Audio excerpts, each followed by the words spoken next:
Welcome to Chillin' 101. We hope this video helps. In this video, I will explain how to put division in a calculator.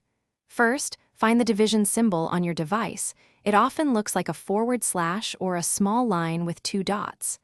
Next, input the first number, also known as the dividend, into the calculator. This is the number you want to divide. After entering the dividend, simply press the division key. Now, it is time to enter the second number, which is called the divisor. This is the number by which you are dividing the first number. Carefully type in the divisor, making sure every digit is correct.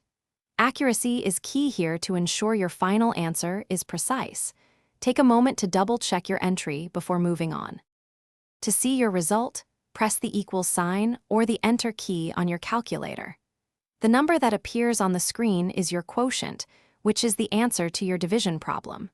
Remember, attempting to divide any number by 0 will result in an error message, as this operation is mathematically undefined. For more complex calculations, use parentheses to ensure the correct order of operations. A good way to get comfortable is to practice with simple problems, like 10 divided by 2, which should give you 5. Every calculator is a little different, so take some time to learn the specific functions and layout of your own device. Thanks for watching. Consider subscribing if we helped you.